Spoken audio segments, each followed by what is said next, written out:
everybody? I'm Bobby Nuggs, and you're tuned in to Carrying the Torch podcast, where we highlight the past blazed by visionaries and pioneers from all walks of life. Today is episode 6. I'm out here with the true architect of the East Coast heady scene, actually the heady scene around the world. Sometimes controversial, but he always keeps it real. My boy, Hitman Glass Dougie. What's good, family? What's going on, brother? How you doing? Hey, everything's good, man. Appreciate you having me on the show. Long overdue, Doug. You know, we've been friends for like 15 years now. Yes, sir. And we've never actually had the you. chance to formally sit down. We always have our sit downs, right? But 100%, man. no, it's never been filmed. So this is kind of a momentous occasion, I feel, in a lot of ways. And first of all, I appreciate you too taking the time to come down, Absolutely. being on the show. Carrying the Torch podcast. We out here want to make sure we shout out our sponsors, Underground Culture, providing a safe space for us to shoot our podcast all the time. We also host multiple unique events here. If you're looking for a unique event space for activations, podcasts, private events, hit up Underground Culture. Tell them Bobby Nuggs, Carrying the Torch podcast sent you. As well, Cold Room Drip, our presenting sponsor right now, as well as Ripple Wellness, Grassroots California, our family at Pop Shop, North Providence, Rhode Island. We appreciate you guys helping us keep the flame lit over here at Carrying the Torch podcast. Now, let's hop right into it, bro. We are smoking some backwoods, smoking some sour. We got some fire merch out. You know, some shit, got a story. It's going to be a good show. I'm excited. I kind of want to jump in, though. We always start off with a this or that. I'm going to ask you 15 questions, A or B. You give me your answer, what you like best. Cool, man. All right, let's go. Backwoods or Dutchess, son? Backwoods. I knew it all day. You smoking right now. New school video games or old school? Old school video games. I see you, bro. I went in your basement. You had the Lion King playing. I did a little nitrous balloon. And I tried one of the hardest games, though, I think I've ever made. Yeah, definitely. Was that Lion King John and one of them Ninja Turtle Johns, dude. Like, For sure, man. I could never beat them when I was a kid. I was like, oh, shit, Dougie's on it right now. All right. Italian food or Mexican food? Italian food. Me too. L.A. or Boston, fam? Boston. It all comes back home.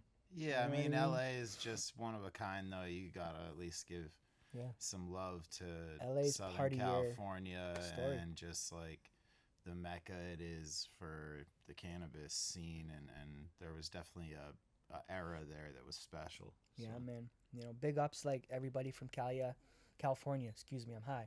Rest in peace, Dennis Perron. I don't think a lot of people remember that. All of this really started from HIV patients and AIDS patients in California who were fighting for cannabis rights and dying, you know what I mean, from HIV and AIDS. So they were able to get Prop 215 passed in California in 1996. Yeah. We were still just kids at that point. But it all comes back a lot of ways to activism, you know, and California was the hub, the mecca. San Francisco to LA, the hippies, everybody kind of went there. And I want to just big up something real quick. I've been around you for so long now, bro, getting to see you like out in public. You know, I've been around like, you know, a lot of OGs from Wavy Gravy, Fast Eddie. You're like Wavy Gravy or like a Fast Ed of our scene, of our generation, bro, right now. I see you, bro. You're coming into like a new era, kind of yourself, you know. Yeah. We aged. Time we caught evolve. up. We evolved, right? you know. Every day, that's everything. But I saw it when, I forget what we were saying. I think you were holding the puppy. And I was like, yo, Dougie just looks so happy right now. And you reminded me of gave me some Wavy Gravy vibes, bro. You know, like in your own right, in your own way, your contributions, you really are, you know, Thank you, that bro. type of figurehead. And if you don't know those type of people that I'm talking about, they were pillars of the Grateful Dead community, of the counterculture as a whole. A lot of the history and the stories, it all follows back to those guys. Some of them are still alive to tell their stories. Rest in peace, Bob Weir. And Grateful Dead and is part of our stories and the festival community too, you know.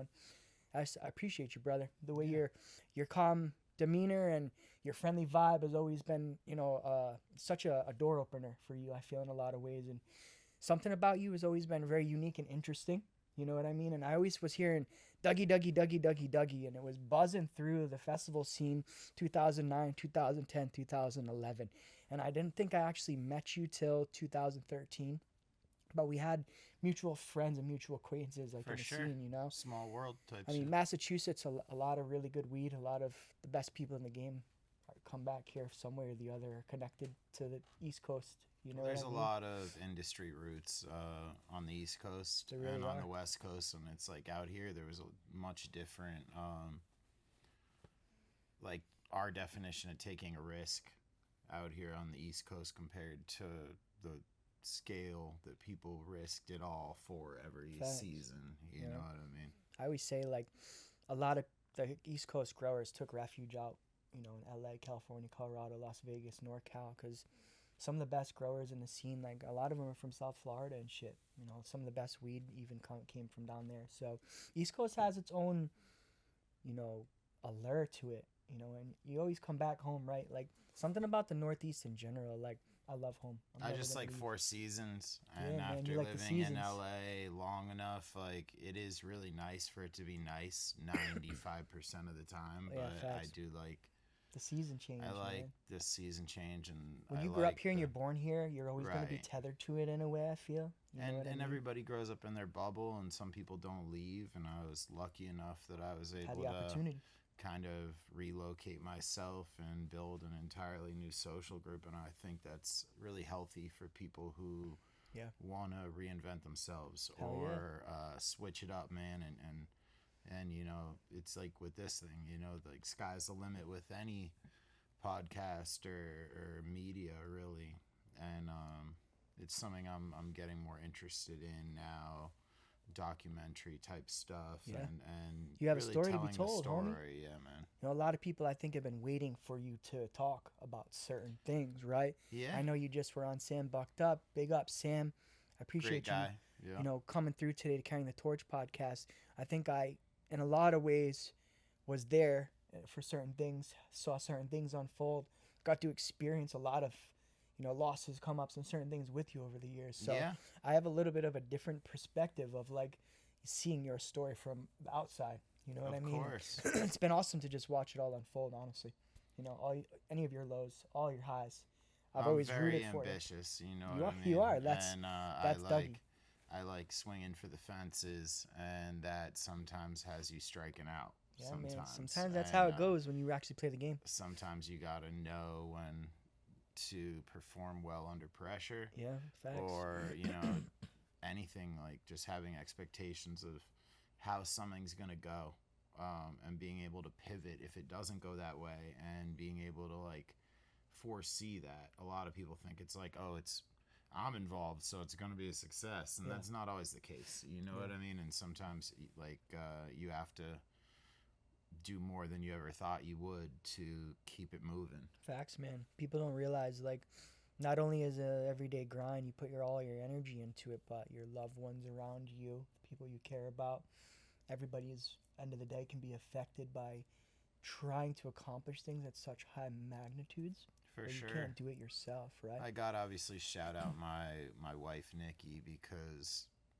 like when you have some really high points, the low point from there it hits different. Facts. And she stood by me. I met her in college, freshman year of college, and we've been together 21 years now. It's almost a lifetime. And more than half our lives together, and it's really, that's probably the best thing that ever happened to me, was meeting her, because no matter where I am, she has my back, and she really just wants to spend time with me. I feel like moving back east, I had a lot more people who just want to spend time with me. Yeah, man. I think that's and they what it's don't all really about. We all want miss you, bro. something from me. Yeah. Or like everybody wants to stand next to you when you're shining and you're up, but it's like who's there when you're not up is your real friends. And sometimes you have to go through those moments to be like, oh, what do I have? Even though I feel like I lost everything, I didn't lose everything. And Facts. it's like, there's a lot to be grateful for, and the glass is always overflowing. It's just really your perspective. Hell yeah, no, that's everything. And what they say is true. Behind every great man is a great woman. Also, without Bailey, like, I wouldn't be in the position to do half the stuff I'm doing. I would have fallen off a long time ago. Yeah. You know what I mean? I'll be at 18 years doing this shit next summer. Yeah. So to have someone behind you that actually pushes and believes in you is everything in today's world. Being able to trust somebody with that side of you and have them believe in like your vision, is like. And also be tolerant of your bullshit. Facts every day. You know what I mean? And we all got our it. crazy and asses. There's it's a balance. It's not always, in 21 years, there's been some hot years and some not years. Yeah, man, I you feel know that. what I mean? I feel that. But there's definitely, I'm happy we stuck it out together and we really have something special. Shout out to Nikki, man. She's always been like right there, like making some shit happen or picking up any of the slack on the team. Yeah, if for they need years it. she like, did all my. She like she helped really me was, with a and lot still of the is right there. booths, You know, and now behind the it's, booth every time I come through and see you, she's right there next to you, holding shit down. and I think every relationship has like a balance as far as like sometimes it's good to work with Yeah, I agree. your partner, sometimes it's not, and it's just like it's after us doing so much of the weed industry stuff together. Yeah, Like when my shit fell apart, she was like, all right, like I'm Italian, so I'm the type of dude where if it's up to me and I have the bread and I don't need my wife to work, I'd prefer she wasn't working. And Facts. she's like at home, or at least not working on my shit, working on something of her own or having Yeah, man. hobbies. She likes to do art. And now it's like we have a healthy balance. She does her thing. She works like on some training shit for Whole hell Foods. yeah, man. I and- love that shit. Like, she happy and she's holding you down. Like, And it's nice. It's like, oh, how was your day? And we talk about it, and I'm there to hear it. You know what I Yeah, mean? man. Even if sometimes I'm not in the mood. I'm super happy for you guys. I think Yeah. making the move back here, It just was in best general, for super us. healthy Yeah. for you guys. You It know was, what I mean? And man. getting to go stay at both your cribs Yeah. in LA and shit. Getting to see like Yeah. what you created out there, and you had just this amazing home base. You know what I mean? And just always here for you. So it's cool to see you come back home and just embrace everything and be here. And welcome back, family.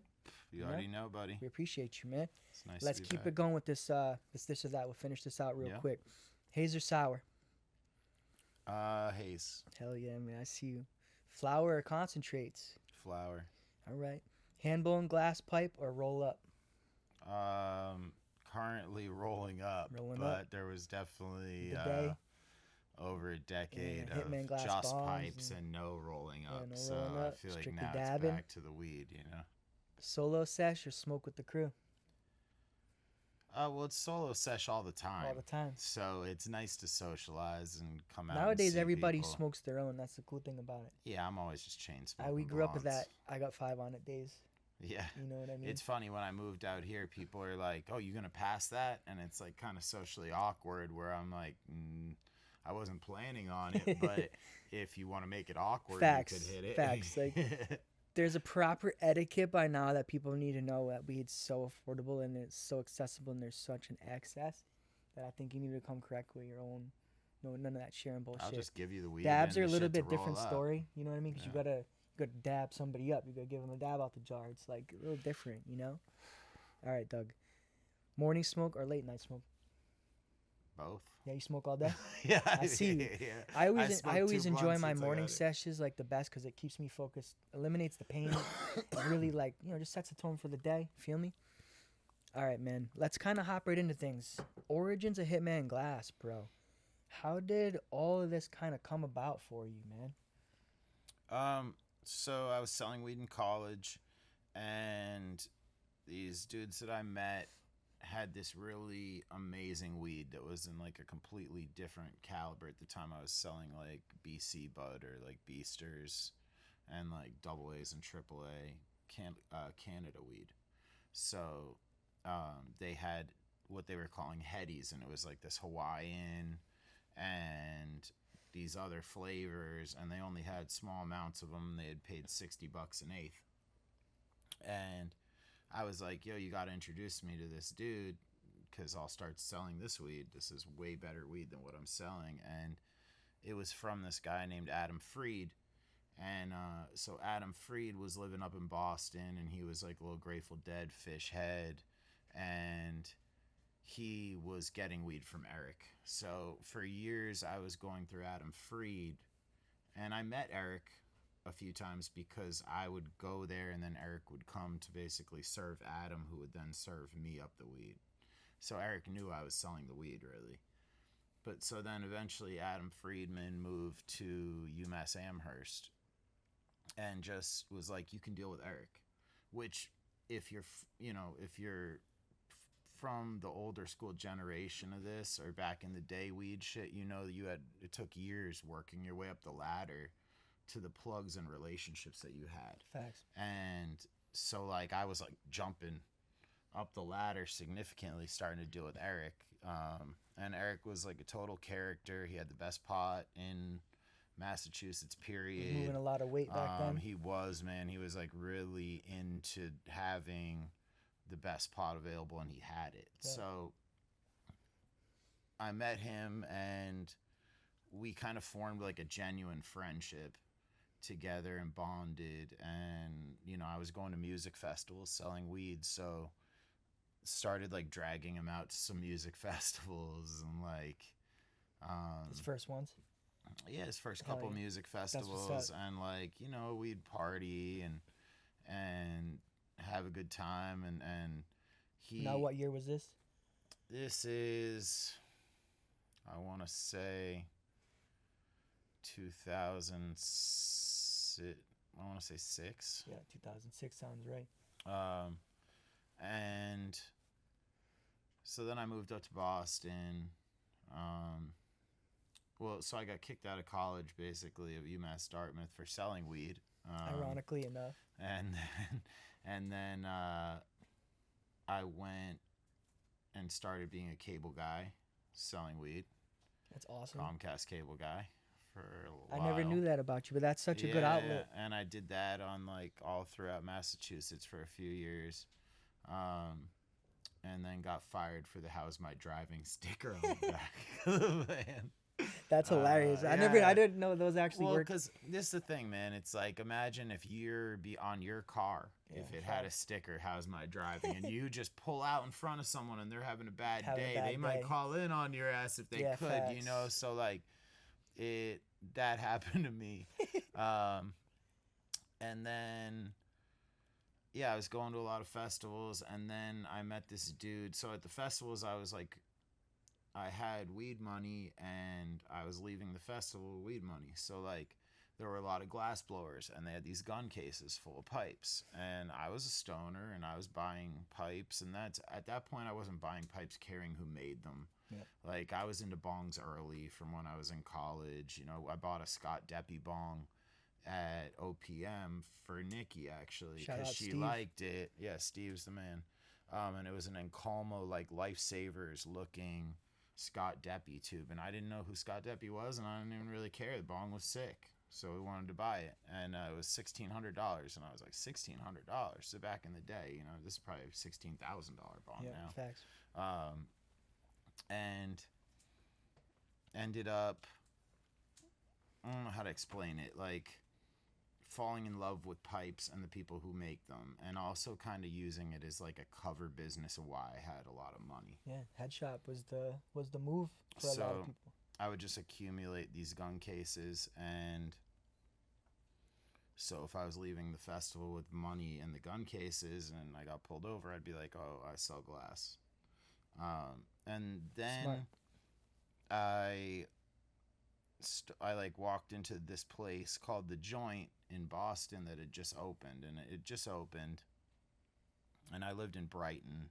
It was on Comm Ave over there, and this dude DJ Lawton owned it, and I was like, look, to be honest, I know a lot more about this than you do, and I have a sick glass collection if you want to put it in here, and it would like make this place, turn this place up 100%. And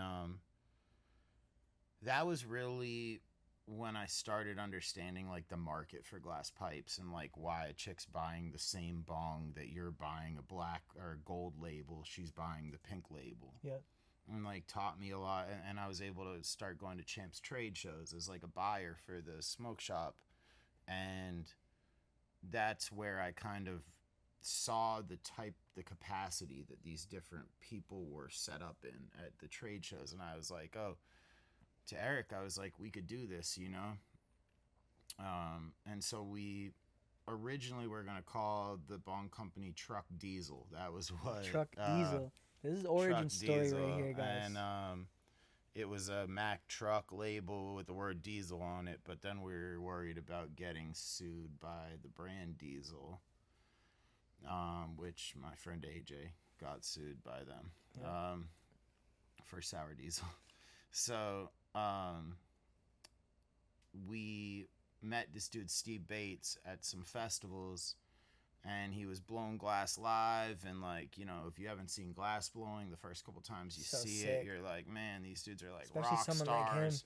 And he was just really talented. He had scientific glass blowing. He's a character, man. And I got to know him. Eric and I and him like had some really good fun moments together at some music festivals. And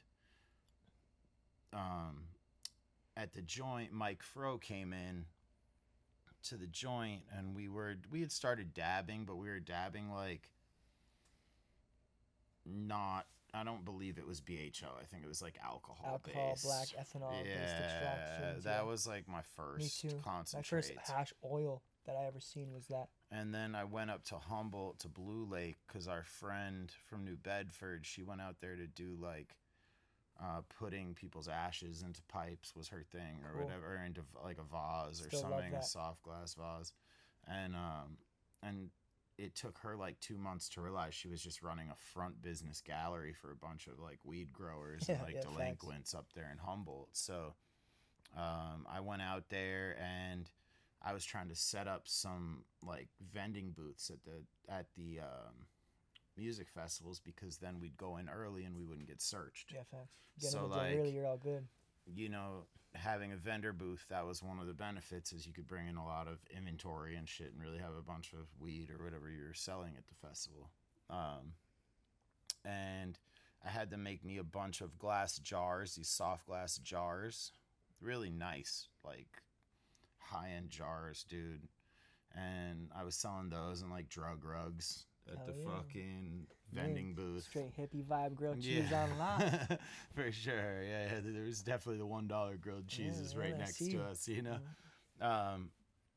But basically this was all the foundation of like seeing the market at the Champs Trade Show. Knowing this is a real thing. Right, and our smoke shop at the time, the joint, was doing really well. Like we were selling a fuck ton of pipes to all the college kids there. And so Steve Bates, we were like, yo, let's start this bong company. And there was like a shop up in Maine, this guy Ziegler Glass, and and some of those guys over there, they were glass blowing. So Eric and I bought the lathes.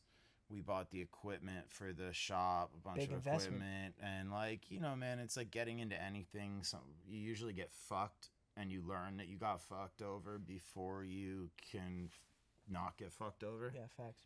Pay your dues or whatever. And I mean, that shop just didn't work because it was just backwards how we were paying for everything. And it like turned into like a wallet really for these guys. And it just didn't have longevity, and they weren't thinking about learning our best experience. Interest. And now that's you and Eric.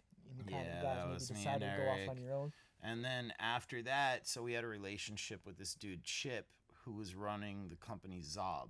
Yeah, Zob Glass. Yeah. And Chip was from New Hampshire, so when he heard like, oh, these East Coast kids from Boston, they're gonna come out, and you know, like we were selling so much Zob that we were like, yo, we kind of want to start our own thing. Mm-hmm. And I've had so many different people make my glass. Brandon, who used to make TCT back in the day, made a bunch of our original bongs.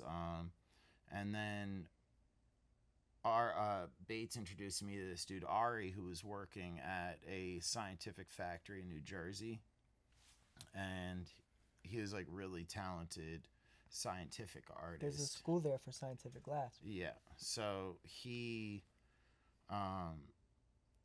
Steve didn't really... The whole reason we started Hitman is because Steve came up with this turbine design.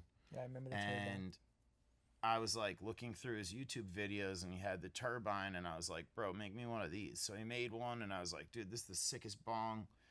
Everybody would buy this bong, you know, if they could buy it, and it would work well in the whole world. Like, we should make these. And Steve's like, I don't really want to be the dude making like production shit. He's like, I'm the idea dude. So I was like, yo, Chip, could you make this bong? So we flew out there with 20-30 grand, and we put an order in for the turbines. And we brought Steve out there to teach them how to make the turbines. And we started making turbine bongs. and that really caught on. These are all American artists. That's so sick. Yeah, and coming from all four corners of the country in a lot of ways too. Oh, for sure. That's nuts. And you know, man, the Turbine really was one of the turned out to be one of the most knocked off things ever, right? They're in so many bongs, it became such a normal thing to put in a bong, where it's like the tree perk, like, and all that shit was Luke Wilson, you know what I mean? And it's like Luke Wilson's the actual pioneer. We've done some work with Luke where like we, you know, designed some stuff with Luke and done some limited run stuff. He used to do some of my color headies and shit like that.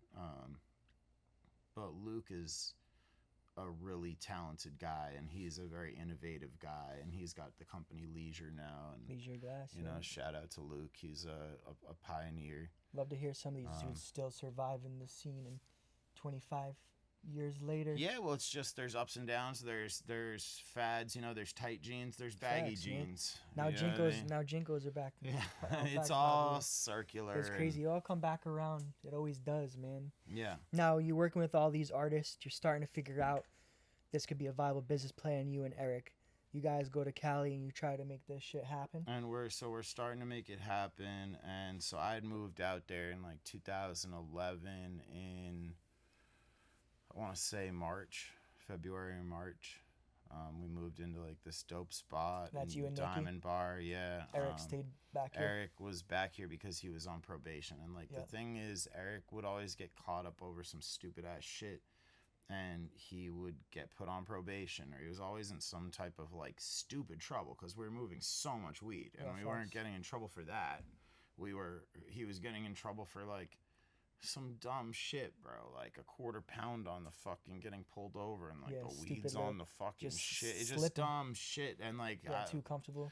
It was just always, and that's how it really is for most of my friends. Like for as crazy so many as of my they homies, are, like I'm lucky I never got hemmed up, but I learned from everybody around me in a lot of ways, and I never fell asleep in no cars on the way home from no festivals. Like just certain things, like if you do it, you're more than likely gonna end up fucking get caught up with some shit. Yeah, well, I mean, man, it's just being sloppy. So anyway, he was in trouble, and so he was on probation, and man, like, we went through that a few times where he was on probation, and, like, we're selling all this weed together and hanging out, but he couldn't smoke, and then finally he could smoke, and it was, like, so celebratory, and, like, we'd smoke, and we'd be, like, it'd be the shit, and then some dumb shit would happen. Yeah, some more shit. Yeah, so, like... ups and downs. And you're out there in Cali now trying to focus on building the brand. And so then in September, Eric got murdered in a what triple year? homicide, 2011, and a triple homicide in Waltham, Massachusetts. So like there was a sequence of events that led up to that where basically like Eric was at Foxwoods or something with his friends, and for some reason his landlord keyed into his house, and he lived by himself, and there was like 200 pounds of sour diesel there and a bunch of shit, dude. And it like, he called the police, and the police came, and so Eric came to my house at like 2:30 in the morning, and he's like, bro, my house got raided. And because we had all our bongs down there, we were running Hitman glass out of his basement. So they had obviously seen all that, but they hadn't taken the glass. So he's like, dude, we had just spent like different house.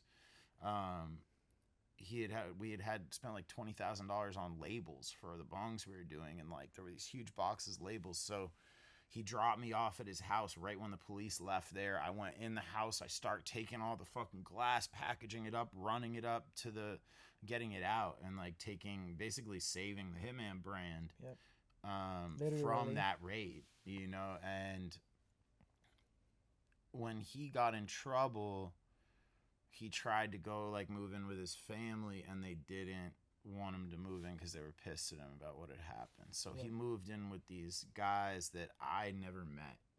You know, like I don't know those guys. I never met them one time.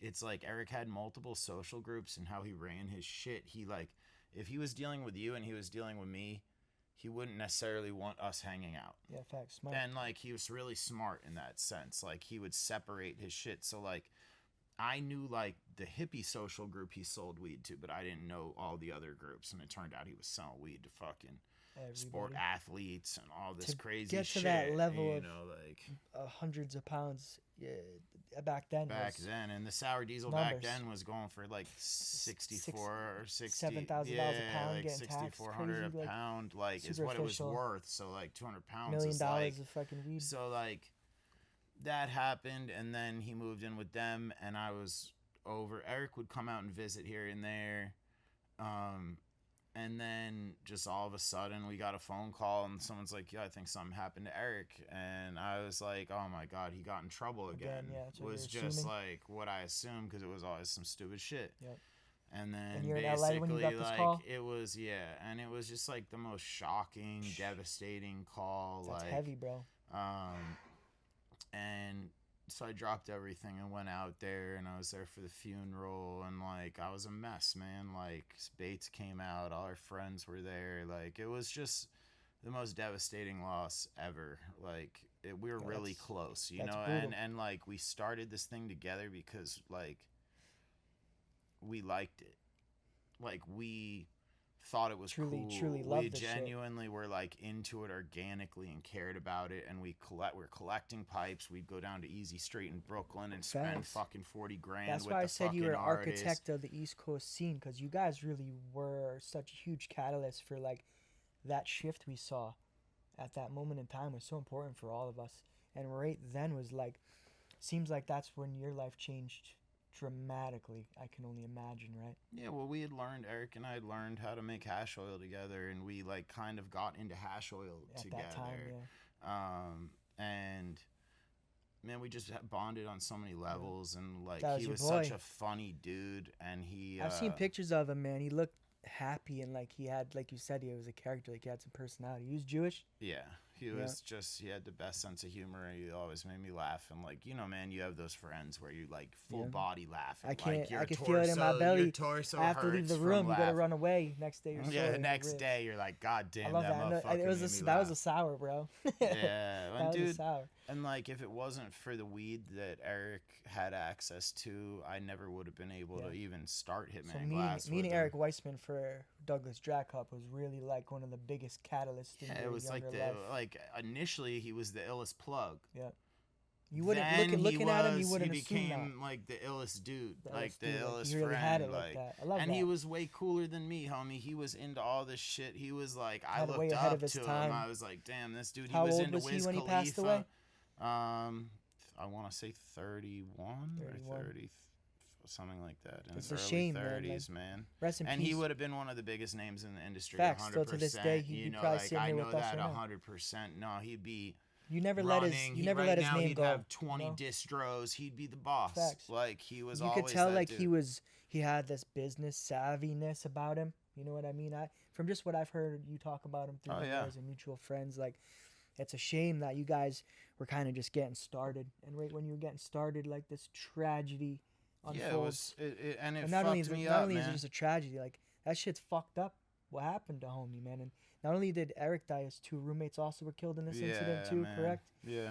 I mean, that's some heavy shit. Oh, in 2009, one of my family's close friends, his name was Dan Laporte. He was the pizza delivery guy in our town, and my mom was one of the biggest mids dealers in the state.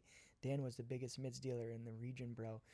2009, he went missing. We couldn't figure out what happened to him. All my older friends were tripping out. 9 months go by, they found his Cadillac in Tijuana. And another year goes by, they found his bones in a tub of acid. So, like, and he was shipping metric tons of middies into Rhode Island and Mass. So that was heavy for us to go through. And for me to experience that in 2009 and then hearing about a few years later Eric passing away, I was like, holy fuck. Like, it hit me hard. Like, I was at that time selling a lot of ecstasy pills and like in some shit I shouldn't have been. You know, and as my stepdad is still unsolved murder, it kind of dawned on me, like, dude, you need to just cool out a little bit, focus on the right and shit, and stop the hustling so much and focus more on the culture, you know? Like, I'm sorry you had to go through that. I lost my best friend when I was 16, and it sent me over the edge. I was going through a lot of bad things at that point, but like it changed me. You know? Yeah, man. I mean, it's trauma, Yeah. and it's the type of thing where losing somebody abruptly, to a Terrible terrible. I mean, in whatever, like, man, the situation, it was traumatic for everybody they involved, for those who don't know, for the family, for the three men friends. passed away, right? And it was all in the apartment that Dougie had said that Eric had moved into with these two guys. Dougie didn't know them, obviously, but they fucking tied these dudes up and they killed them. They dumped weed all over their bodies, and they made serious example out of these three kids. Super fucked up to do, in our community, it's like so many those things happen a lot. It seems like back then. Well, knowing what had happened when the house got raided and all the product that had basically been taken, it may or may not have been Eric's. Yeah, may or may not have like been Eric may have paid for it, he may not have paid for it. So in the event that he really hadn't really paid for it, there's obviously a massive over $1 million drug debt insane. with whoever he was getting Some weed heavy from. dudes. I never met anybody who out. was getting weed from other than this one great dude up in Maine that was selling like some headies to us. Well, that's the thing. When you're at that level, you got to have multiple plugs. Yeah, it wasn't the bulk, but like the sour diesel was coming from a certain crew, and I don't know who they were. But now, at what point did you realize Parseniev was involved in the Waltham murders? So, I mean, all this, to my understanding, like, I don't believe any of it. Like, I don't believe anything that the FBI is saying about this or the police. I've heard every rumor. There is. Just recently, I heard a new rumor that I hadn't heard before. But it's really like, just like his death was traumatic, reliving this over and over again is also very traumatic. And the fact that they then allegedly tied his murder to the people who ended up doing the Boston bombings, it's like this became something where I'm seeing this dude's face on Time magazine, on TV. I'd be scrolling IG and it's the motherfucker who they're saying killed my best friend, his face, over and over. Did that also feel later, good and give you some sort of like closure? No, because it's like, if you're a street person, you understand that something's not adding up here. And like the FBI saying that this dude lunged at them with a knife. If two FBI dudes go to like interrogate somebody they think did a fucking murder and bombing, and the dude allegedly tries to jump at them, it's two of the dudes. They're FBI agents, and they shot him in the head. But allegedly, this dude signed something that said he did it. I don't believe any of it. You know what I mean? Unfortunately, I'm a little untrusting of our government and our police system because of what happened with my friend Eric, and that it is unsolved. So it's like, when it happened, they called me and talked to me, and I talked to them until they wanted to get off the phone. And good on you. I cared about trying to find the people who killed my best friend. And I still do. Like, would love to have some closure. I know Eric's sister. I know Eric's father. And I think everybody would like, all our friends, like everybody would like some closure on it. But because it was a weed-related murder that they stemmed it up to, they like chalked it up to a weed-related murder, and that's one of the reasons why these dudes didn't get caught in the first place. And if it was the people who did the Boston bombings, mixed up in all this other shit, if they had taken it more serious and not treated us like fucking deadbeat criminals because we're in the cannabis industry, you know what I mean? No matter if it was really 20 years ago, if it was fucking last week, it's like, it sucks to have those judgments placed on us because and there's still a lot of hurdles to overcome. And like, my message to anyone else is, I'd love to find out who killed my best friend, but I don't know if I ever will. And so now, but back to Hitman. Hitman is really the only thing I still have alive that we started together. And so like something tangible from your friendship. The level of meaning this has for me, where like it was a thing we were doing together. So when he died, now I'm doing it. And it was like, wow, I don't really know what we're figuring this out. I don't know how to do this. And I'm just doing my best to figure it out and try. And running with that energy and everything that was left with you, and plus his heartache and his void to fill. Dude. The cannabis community was there for you to fall back on.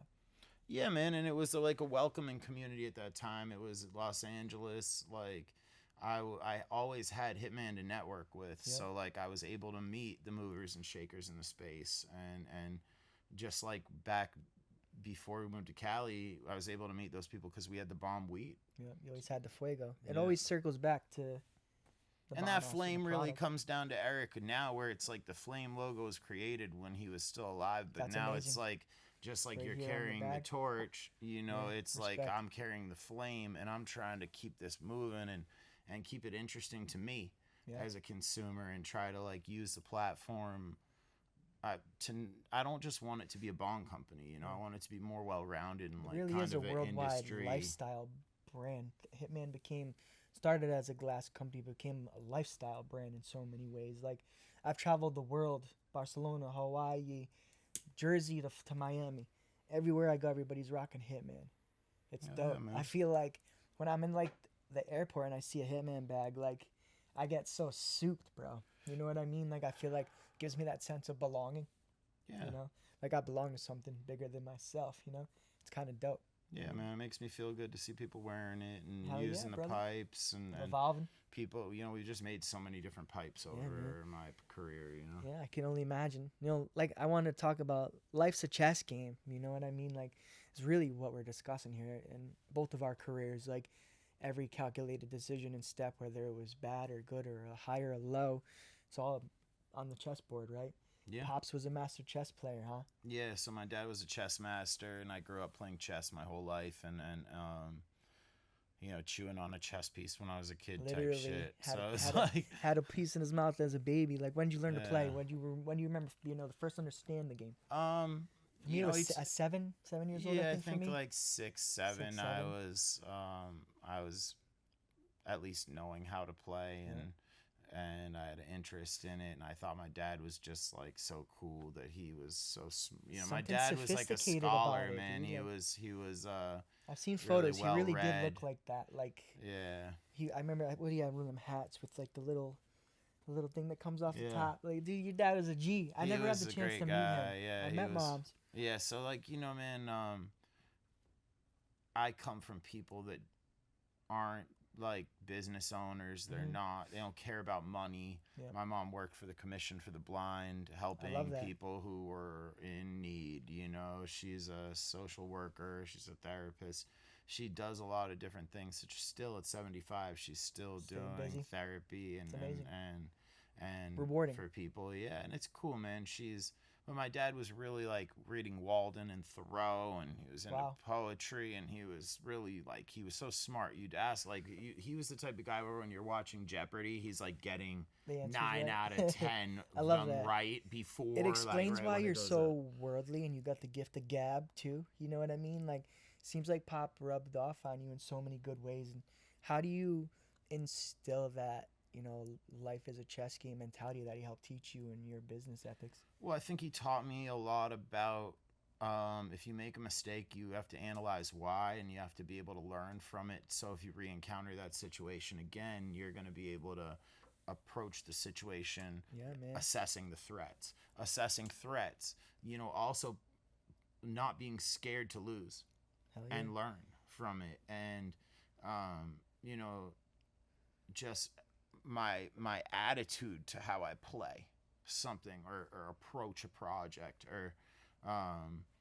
all that stuff, really, man. Like I am my dad in a lot of ways, and in a lot of ways I'm not. You know, I'm a lot more social than he was. He was more of a recluse, kind of like less social. Like he played chess socially, but that was like you know, His he was a thing. chess master. So like he'd go sit outside of That's a big Harvard. that's a big deal back from his era too. Like chess was fucking one of the biggest, I guess you consider it a sport. You know what I mean? Well, it's an in the world. intellectual It's sport. very in a intellectual. sense of You like, have to be able to think and strategize. It really is a war game.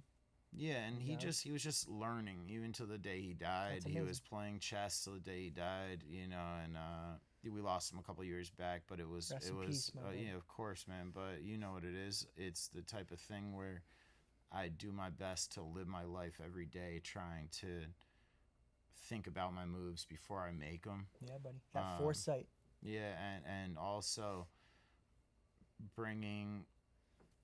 Sometimes you're rushed. Facts. Like sometimes you're running out of time, Damn and right. you gotta move quickly. and it's easier to fuck up when you move quickly. Yeah, you have you a know, higher at the chance of end, at a messing something blitz. up. That's So, for sure. I mean, it's just chess. I think is one of the things that teaches you the most about life, and like, I love you know, that. I'm not a father. I'm a Uncle Doug to Not a yet. lot of people, but what I will say is that it's something I suggest everybody teach their children. Yeah, Because I agree. it's those are the lessons that stick with It you. gave me some discipline. I remember my stepfather's IQ was just off the charts. Super, super smart. He was like ambidextrous, could paint, could whittle, could tattoo. I never really met someone as smart as him, but he was also schizophrenic. He was that smart that his brain cracked on him. You know what I mean? But he taught me how to play chess 6 years old. I remember for like 3 weeks after school, every day, he'd have the board ready when I got home. I don't have a lot of good memories of him because he was a severe drug addict and drunk. But the few that I do, that was one of them. I always really respected him teaching me how to play chess at such a young age and put me in chess club. You know what I mean? For sure. I thought it was dope we shared that. You know, my stepdad taught me how to play at a super young age, and to me, the fundamentals of the game also apply to me on a daily basis. You know, Everything you do really is comes from chess. Hell Really, yeah. you know, your decisions, your relationships, hell yeah. everything. All right, guys, we're on to the next part of Carrying the Torch podcast segment. I want to make sure we shout out our sponsors again. Big Ups Pop Shop, North Providence, Rhode Island. We're about to do our mystery box review. Also, Cold Room Drip, Ripple Wellness, Grassroots California, Underground Culture. We appreciate you guys helping us keep our flame lit here at Carrying the Torch podcast. Now, Dougie, let's get into the mystery box review, family. This is from Pop Shop, Mineral Spring, North Providence. They're a art gallery, smoke shop, exotic snack store, bro. And they always got something different, something unique they bring to the table. So they curated a little pack for us tonight. We got some chips. We got some Fanta. We got some chocolate. And we got some Skittles. All right. What do you want to start off with, man? Let's do the chips. Let's right do the out chips. The gate. All right. So these are called Untillions Lay's. Looks like it's a fried chicken flavor. These look bomb, yo. Shout out Pop Shop. We appreciate you guys. The exotic snack wave's crazy. It's nuts, dude. Like, 10 years ago, I would have never thought exotic snacks would be such a huge thing. And basically, this is helping keep the smoke shops in business. Absolutely. You know, like, this was one of the best pivots they could have had. What is this They supposed smell to be? great. Chicken wings Chicken or wing something? smells like a regular chip to me. Oh. That's fucking fire. It reminds me of these crackers that I've had. They're I like, don't know what it reminds me of. I don't It's know. one of those things. It it's tastes butter. good. It's buttery. It's salty, but it has a little like bouillon, like that chicken bouillon flavor to it. You know what I'm saying? Like if you're looking for like a good chicken soup flavor to like Tastes like season a soup flavoring Yeah, it's a almost. straight up like onion, not French onion. It's more bouillon. It's good. I'll eat that whole bag, and I'm definitely going to. Fire. All right. Next up, Doug. Let's hit him with these Skittles, man. These Looks exotic like these Skittles are always my exotic favorite. mini man. Skittles. Yeah, exotic mini Skittles. I didn't know this existed. Oh no, they're not mini. They look tropical. Oh shit. Let's go. Okay. All right. I love it. Skittles I'll never get tired of. My favorite's always the go-to sour. I love there's no English at all. Not so at all. there's We don't no- have a clue. No hint of what it could be. Next time I gotta get the phone and we can translate. But those are super tropical. And they're really nice, man. As a Skittle Fire. fan, I got cotton mouth right now. That's hitting, bro. Those are good. I'm not complaining at all. All right. Next up, Strawberries and cream. strawberries and cream. Hershey bar? Hershey bar. I always love Hershey's. I've actually never seen this before.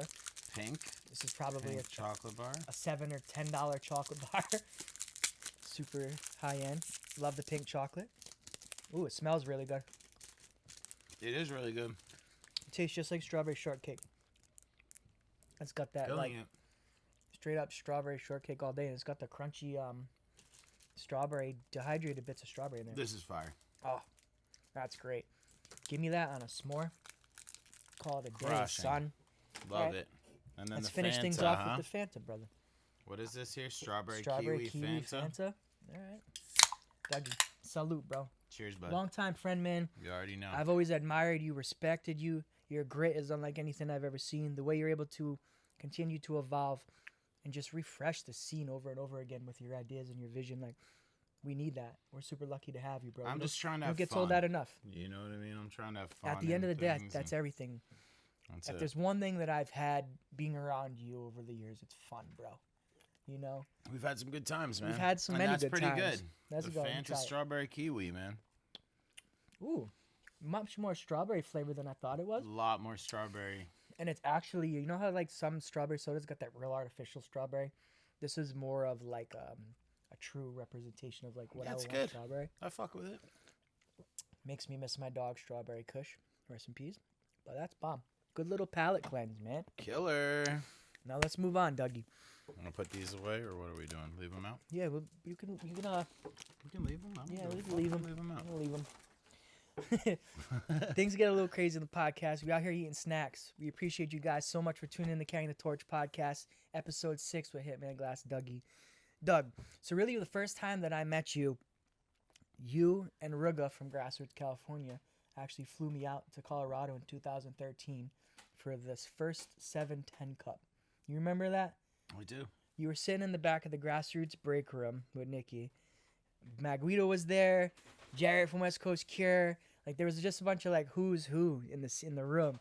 And you walked up, you were like, "Yo, Bob, what's good?" And you handed me this jar, Skywalker OG wax. You're like, "You want a dab?" And I was like, "Fuck yeah, I want a dab. It's so good to meet you finally." Bro, that Skywalker was official. You like the gas when you first started dabbing, I like OG Me concentrates. too. When you're living in I like LA, come on. Chem Dog Yeah, concentrates. Sour and Chem OG for life, man. Those flavors. Those are for my sure. staple strains. You know what I Yep. mean? But the 710 Cup, I don't think a lot of people were even around to remember that because it's 13 years ago now. Yeah, well, shout out Ruga. Shout out Roogie, man. He was the one that originally came up with the idea. Yep. And I was into it because really at the time I had been judging for High Times for their cups. Yep. And they didn't have they had like a hash category, but there wasn't like concentrates and BHO on there, and it was like old school hash categories. So like we kind of created with the 710 Cup, created these different categories like shatter. You know, we had shatter and butter were really what was popping at that time. Open blasting. But we thought butter was poisonous at that moment. That was the gist of the community and the dab community was that the wax trapped more of the solvent in it, and then the secret cup happened and they tested all the samples, and one of the waxes was the lowest testing parts per million out of like 80 entries. Yeah, so just, you know, starting to analyze these concentrates and also create kits for an experience. Yeah, man. I remember going to like High Times before I started Hitman in Amsterdam, and like I was so disappointed that like if you were a judge you didn't get a kit with everything. They expected you to go around and buy the weed and the hash and stuff at the coffee shops that were like very busy, and it was very expensive. Yeah. And I just kind of always felt like the experience I originally thought I was going to get, I never got. So I felt like what I expected it to be is what I kind of wanted to manifest. Yeah, I did that. And you know, Ryan and I took care of all like the trap side of it and like the meeting up with people when this shit's like not mainstream at all. This is fucking. This is like the first 2 years of dabs. This is like of illegal. dabbing. Well, I mean, of it starting to go into our more like community, into people a starting to culture. know what dabs were, Even right? you were part of educating the entire world and shit. Yeah, well, I definitely gave a lot of people their first Yes, dabs sir, you and did. taught a lot of companies, Popped a lot of DNA cherries. genetics. I showed them how to make hash. Like a lot of people that were in the space. We were all Shout just out kind Task Rock, man. Man, shout out to Task for sure. But yeah, so like we were all kind of playing off each other's knowledge, and like it was evolving and developing, and we were part of that learning curve. And you know, after taking my first dab, Mike Fro gave me my first dab, and like I went and coughed outside for 20 minutes outside of the Straight- glass blowing straight glowies, studio yeah. and almost threw up. And then I went back in and I was like, man, let me get another one of those. Hell and yeah. like I was immediately into Hooked. it. And then Mike showed me how to make it. Me and my buddy DJ. And Earwax.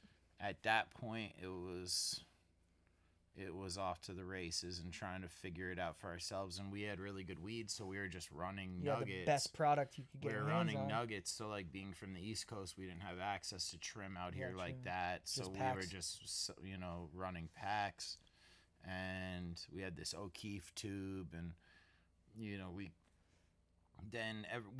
had this like hand vac thing. We were I trying remember to the like handheld do the vacuum, hand the vac, little air and compressor. then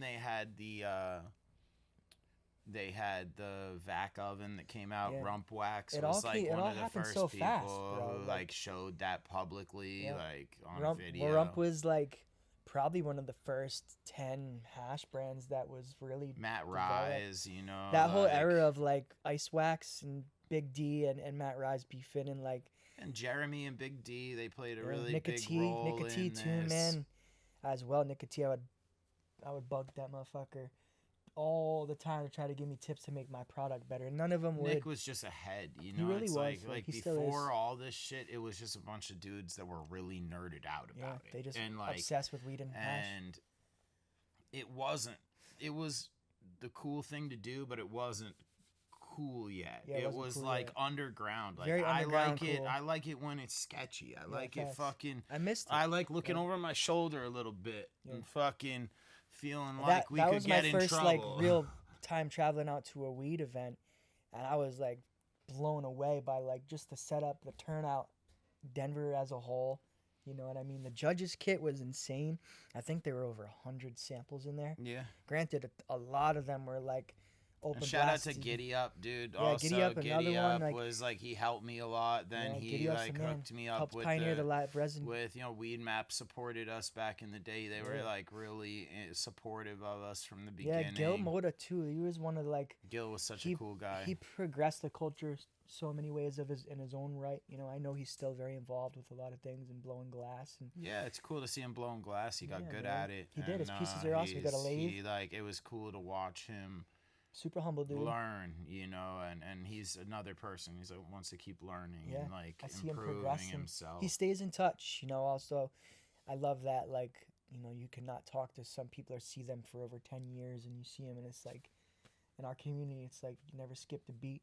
You know For what I sure, mean? Like, man. That's how I felt. I would just we're went a back big to family, LA. dude. Like we really are a big dysfunctional fucking family. For sure. But so many of us have so many deep connections to each other. You know what I mean? Like, I know we've mentioned Fro multiple times on the podcast. Like, big ups, Mike, man. Like, I mean, Mike Fro's just a legend in his own He really regard, is, and he and doesn't so get many- anywhere near enough credit. He And really just doesn't. recently, I realized that I should be giving him a lot more credit publicly, and I'm Respect. doing my best to, because I wouldn't have ever been in it if it wasn't for him. He introduced me to banjo. He introduced me to Scott Deppie. He introduced me to like so many artists at the beginning stage of Hitman. Yep.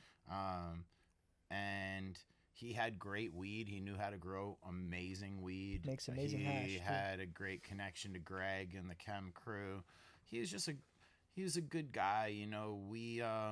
We had a falling out, and it's something that bothers me a lot, but it's just one of those things where sometimes it's like there's always that one person. the longer you're around, like maybe I wasn't healthy for him, maybe he wasn't healthy for me. It's the most mature way to say it. man. And I really do wish him the best, and like I'm rooting for him, and I haven't talked to him in a long time, and the last time I we love talked that. it wasn't a good conversation, but Sometimes at that's the same how it time, goes. like He sees me, he looks the other way, he won't talk to me.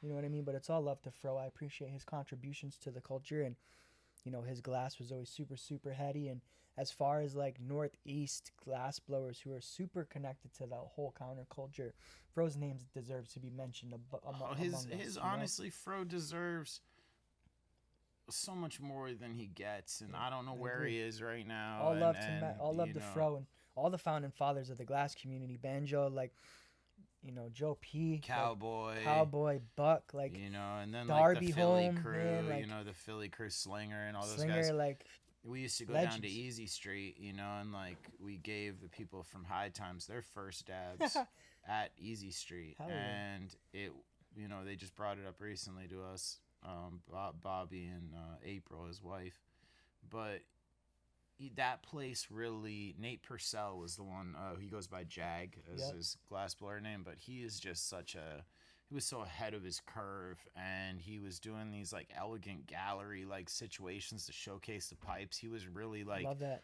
20 years ahead of his time. That's the thing now. And he's just a great guy, dude. He's one of my favorite artists. He's one of my favorite humans. There's so many people, so many glass blowers and people in the glass community that like I just love as people. Yeah, man. Me too. Like there was Shout a out point to where Snodgrass. I really like cared about their glass. Now I care more about them and them as humans than I relationship. do like being a client for them. Facts. You know, like As we matured and aged and like, you know, all this stuff, like that's what it really comes down to at the end of the day is maintaining these long lasting friendships and relationships. That's all based around cannabis. Like we're super lucky to forge these friendships over time. You know what I mean? Like I've lost so many people in our community. You have too. You know, I try not to take anybody for granted. You know what I mean? oh, for sure. You never know Everybody when I it's the meet, last time. take a page from them, brother. You know, and especially the glass community, they've advanced so much and also suffered tremendously over the last like few years since legalization and dispensaries really took their footing. Now is a detrimental time for them, and I think we need to all come together. I mean, support your local glass artists and always you know support your the local people, glass artists. just artists in general and creatives, because it's like people don't realize how defining of these moments are Facts, for like people at that time. And like I was lucky where I could use. For me, I was a fan of these artists, so I could use our platform to collaborate with them. And that was a very fulfilling experience and like Super a lot unique. of really cool pieces that never would have happened. Facts. One of the coolest though, the chessboard, which is like Chess so on pieces. brand to like, you know, what we spoke about and how your upbringing. Where's that right now? Who has that piece? Do you know? Which one? The chessboard. So there was that book, Yeah, obviously. the book one. So with the chess pieces book, I commissioned. How many artists? I commissioned, I'd say like 20 glass artists to That's do. amazing. That's to a whole do- feat. Yeah, like just commissioning a bunch of artists to do specialized work and glass chess sets. It's a lot of repetition, and it's like everything has to be exact, and you It was know elegant. it was a And cool it was art functional. project, and it was cool I did it to kind of show my dad, hey, look, like what you taught me with the chess, I was able to apply it Facts. It's to so like amazing.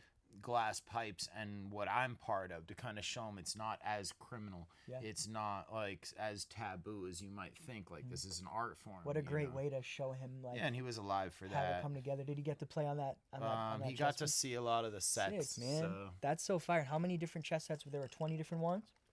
I don't want to misspeak, but around that, Around yeah, that. there were a lot of collaborative. I haven't chess seen sets. anybody do anything like that really since. The Chambers Yeah. Project just did something really cool where they got licensed by the Grateful Dead like, last month. Saw that, very cool. I thought that was super dope. Big fan of But them. other than that, like really the Hitman chess book and all the chess boards were one of my favorite collaborations I've ever seen in the community to date.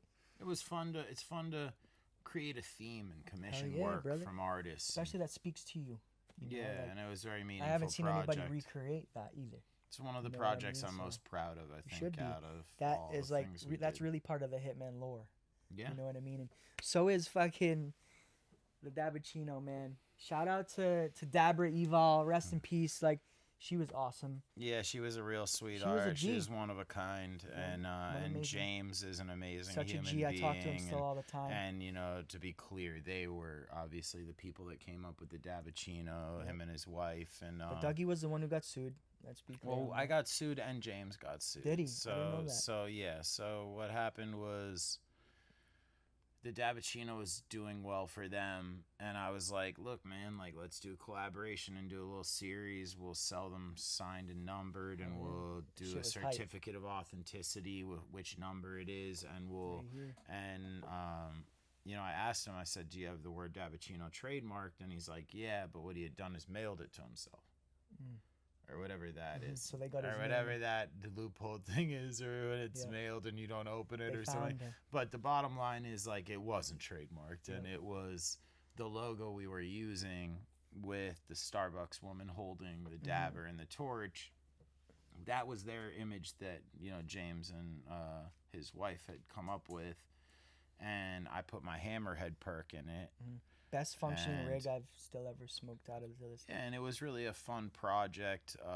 Again, it was just so fun working with the different artists and coming up with something creative. And in this situation, we were able to kind of hit the nail on the head at a time where dabbing was fun. It was it did really well, and we got sued.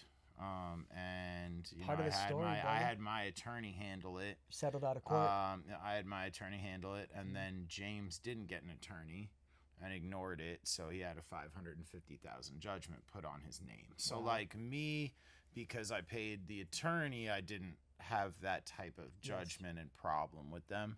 And to be clear, I completely understand why they sued us, and it taught me a lot about trademark infringement. Yeah. Which is And now big, they big in teach our it industry. I get pictures of kids in college classes with the shit up on That's the so fucking screen with that's the so funny, Dabbuccino, bro. and it says Hitman versus Starbucks. Like, So they're this like case teaching became this shit. Curriculum. They're teaching it because it teaches you about like pop culture, Yeah, like yeah. Americana I art, see and that. and you know, it's history. I mean, It really it's is, like, man. Like, just like Skittles seeing getting that- sued by Skittles. You know what I mean? that's It's part like- of the lore of the industry, brother. Some people have made that sacrifice to progress the culture. You know what Yeah. I mean? Like, I just want to big that up, respect that. yeah, no. Still one of the best functioning pieces I've ever ripped out of. If you never got the rip one, you really missed out. But come to Underground Culture. make an Underground make an Culture offer has on this motherfucking thing right torch here. tube There right was here. only 10 Made torch tubes made of this size of the the world. Dabbuccino, and one of 10 in the world. they sitting right there. the reason I wasn't able to get it back for Starbucks is they refused. That's to so get it funny, back. dude. It was in a personal collection. A lot of rumors go around about that, so like I'm glad that we got to address it. You know what I mean? Yeah, for Now, sure. before we hop into the next segment, man, you know I'm about my pizza life. You know, we're always rocking the pizza. Part of Carrying the Torch podcast, every episode we review one of my homemade pizzas. Awesome. So right here we got a classic bar-style pizza. This one's looking Talk super about right. it. Look at this thing. Those laced edges, man. Bailey, I've absolutely never had crushed it. your pizza ever. You never had my pizza, so grab a napkin, man. Grab me one too. Let's do it. It's a great time to just rejoice over some pizza. Pizza makes me so happy. You know what I'm saying? We out That's here, great, brother. man. Hitman Glass Dougie in the fucking house. Carrying the Torch podcast. We out here. It's all about making an impact. The man next to me has made one of the largest impacts out of arguably anybody on the East Coast. So, Doug, thank you for all the sacrifices, my dude, you've made My out guy. here, bro. Thank you for the pizza. And always enduring the industry politics, right? And just, you know, being real out here and always, you know, being transparent with us, because I think that's super important. And we don't see enough of that out here. And I think that's why people love you, bro. You know? Very Wow. good. That's fire. That's fire. Makes me just happy right there, man. Try that edge. I Let love me know pizza, what you man. think. I've Hear been that going to crunch? New York a lot, Mhm. and I have my favorite spot. It's like my favorite pizza in the entire world. What's it called? It's Rosa's on Metropolitan Been hearing Ave. about this place. Yo, it is fucking crazy. Yeah, I've been It's hearing just about one of those things, like, when you go there, it's like borderline orgasmic Yeah. experience Line out- eating. line out the You're door. like, yeah. Well, like, New York, they dude, got that a lot of coal-fired and wood-fired pizzas. Like, they're about that life. Like, I've been reading that New York has so many coal-fired pizzerias that it's starting to affect the ecosystem. Mhm. You know what I mean? Like, because of constant emissions. But yeah, man, I love pizza too. Pizza and weed, you know, it doesn't take much to make me happy. You know what I mean? On to the next thing, man. Now, 710 Cup happened. Dabbuccino went down. Chalice formed 2017. Was that the first year that the event happened? When did that form? So, 710 Cup, we did 2 years, I believe. 13, Together? 14?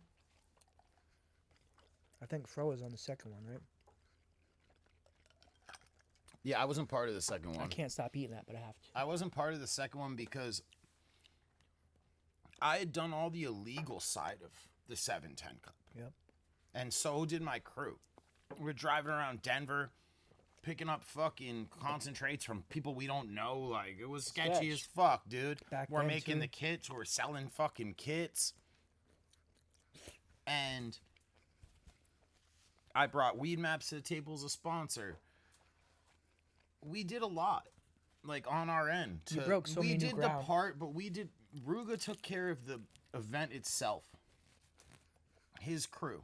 The logistics of the event itself. On-site shit. The performers. The stages. They had the infrastructure there to do so. They had the staff. They had the store.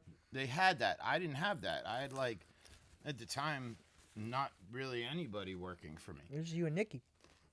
So, when, after the show, he was like, oh, I don't know what you did last year.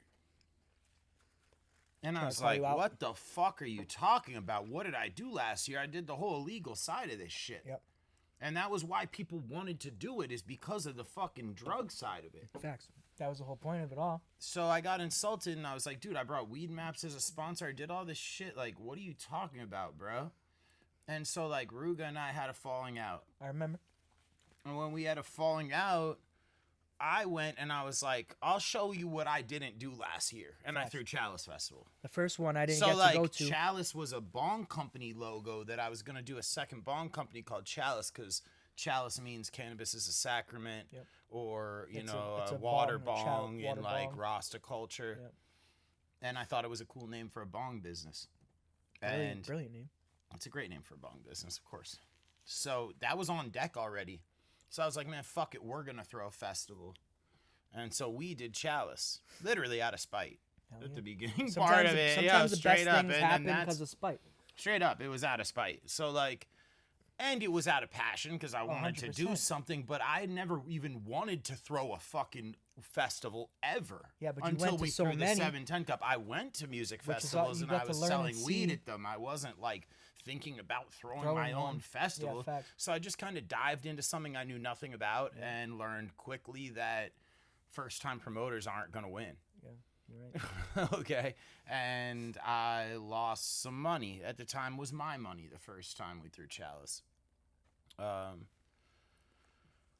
And then once we threw Chalice, it was like, oh, we have to do this again. It was like this pressure. You could appreciate this, though. It's like, you guys throw events.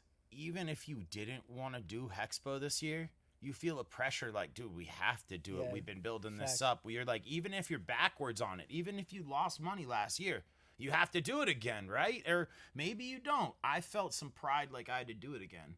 And so I kept kind of overextending myself and, like, spending all my, overcommitting, really. And, like, that was kind of a pattern for me where, like, I'm, like, overcommitting and then scrambling to deliver. And the bigger the thing got and the bigger we went, the more scrambling I'm doing and borrowing money from whoever believed in me. Like, let's say you guys have 30,000 people the second year? We had a lot of people at Chalice each year. Bro. And, like, the logistics of doing that was hard for a normal person who just sells weed for a living in bongs and concentrate rigs. Infrastructure and medics and we never really had the means to do what we were doing, but we had a whole lot of heart and we had a whole lot of people cared. We cared about what we were doing, and I was able to build a team of people around me that wanted it to be successful and made a lot of risks, you know. So when I moved to LA, we were making concentrates at my house like almost 24 hours a day, and where I used to go get coffee at Starbucks, ironically, I met this dude, Chris, who was, like, the dude there, and he was like, yo, he's like, what do you do? And I was like, oh, I make bongs. And he's like, and he looked me up, and he was like, I came in again. He's like, yo, it's fucking sick, dude. Yeah, Chris is cool as fuck. Yeah, Chris is the man. So I had Chris blasting oil for me when he wasn't working at Starbucks. Then his friend was Kevin Chapman, and so I had Kevin starting to work making hash oil for me. It was the original job for these guys. I wasn't hiring qualified people. Kevin these from people, Puffco? yes. Yeah. These people knew nothing about this. I taught them everything about it. I Brought introduced them them in. to every single person. Yeah, I mean, like, it was. What I'm saying is, like, none of the people I had doing shit were qualified. Yep. To do the jobs that I was putting them in place for. Makes a lot of sense. Like everybody's kind of just learning as they go along. Well, we all do, but at the same time, like, I wasn't hiring professionals to do. Facts. My stage dude, Steve Clayton, who's the fucking man, Sound Skills Productions. Hitman stages and Chat Chalice were But the best I've ever seen. after first year Chalice, I was able to, like, Steve kind of came on board as like a team member because he was who were Get able to somebody of book that all caliber. these people through, and he knew how to do it the right way, and he knew Still all the the best lingo. lineups I think I've ever seen too. You know, getting to see Action Bronson and like all these major superstars just walking around hitting dab rigs and It was really special. It Yeah, was, dude, like, it was an era. Action It Bronson breaking that 10-pound guitar joint on stage. Like so many memories, dude. Like Yeah, and just like, you know, the kits improving each year and trying to basically do better next year than we did the previous year, and That's listen to everything. the community too, you know? now, when did you basically stop Chalice? Was that 2018? 2018, so legalization happened, and basically what happened was the laws changed, and now I was doing it as legitimate as I could do a gray area event. We had the sheriff, we had All the infrastructure. we you had the local PD, we had everybody was getting paid from our event. We were handling our business, right? And there was a point there where I really needed help, and I had a partnership that didn't end up working out. Probably in hindsight, to be mature about it, I wasn't ready to like partner with people on my shit, and I really just wanted to be able to fund my dreams, and didn't really, for a long time with Hitman, I like didn't really. Like, if you were like, yo, I'll give you some bread if you need it, I'd be like, cool, let me get the bread. And, like, have no real fucking plan to what I was doing. Where, like, now 40-year-old Doug, if you offered me some bread, I'd be real hesitant. Yeah, facts. Where, A little like, more again, reserved. there's a big difference in the change. Well, if you didn't do it so grandiose, I don't think that everybody around the world would still be wishing you did it every year. You know, 100%. And I think the community needs someone like me who cares about all the bells and whistles and everything needed to be able to like care to put the money back into the event. Yeah, man, that's everything at the end of the day. Like, it's a revolving circle. You get what you put into it a lot of times. But even then, if you don't make the ticket sales, the event might not work out. There's so many variables, like, in the event space at a small level. When you get to something of that magnitude, the variables of and chance of something bad happen and just exponentially goes off the chains. Well, imagine but to working never your really have whole... anybody get hurt, never have really any fights. No. To have 40, 50,000 people in the same place all rejoicing, chilling, something to be super proud of, no matter what happened at the end of the day with it. Like, For sure. I hope one day you bring Chalice back. You know, I think it'd be one of the best comebacks we've ever seen, you know? Yeah, I think that there isn't a lot of pushing the envelope in like the current scope of competitions and stuff. It's agree. just all rinse and repeated, and it's like, you know, now I'm trying to focus on the blind taste test and like Let's go. add like a new angle to testing the judge. Yeah, test Like, the judge. let's test the judge All to these make judges sure out that here, their are they vote should qualified? matter. You know, like, Yeah. I liked when the competitions were judged by the competitors. Now it's a lot of influencers and stuff like that. But everybody deserves their shot and to test their palate. You know Well, what I mean? you're a chef, and it was interesting, you know, when I did in LA, the dude who got the highest success rate was a chef with a developed palate, and Makes you perfect know sense. what I mean, like your ability to taste To decipher and flavors, decipher a flavor. pinpoint certain things. Like, there's a complete nuance to it. My dude Dougie, man, you know, you've had so many fucking amazing experiences you provided for us. It's been awesome over the last 15 years to just watch you bubble, bro. Do your thing. Tell everybody to go fuck themselves when you have to. At the same time, you let everybody know. I'm getting better at that. You know what I mean? Like, I like that, though. That's why I said you sometimes controversial, but you always keep it real. I think people look to you as a beacon. no matter what, if there's haters or I not, appreciate that. everybody knows at the end of the day, Dougie's got our best interests at heart. Not only that, the community in general knows your quality level of everything in life is what we all try to obtain on a daily basis.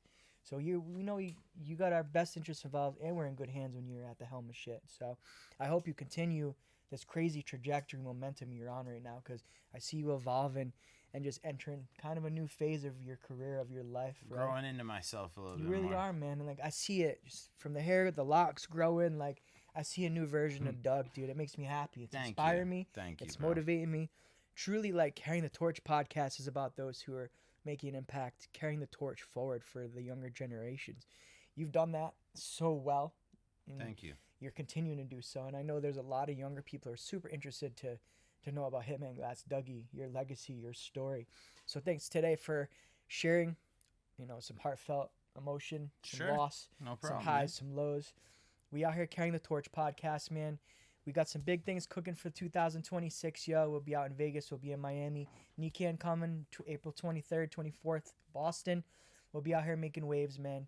Carrying the Torch podcast is blessed to be here, sharing the stage with all of you. Doug, you got any last words? Tell everybody what you got cooking, going on for the rest of the year. Where can they find these bags?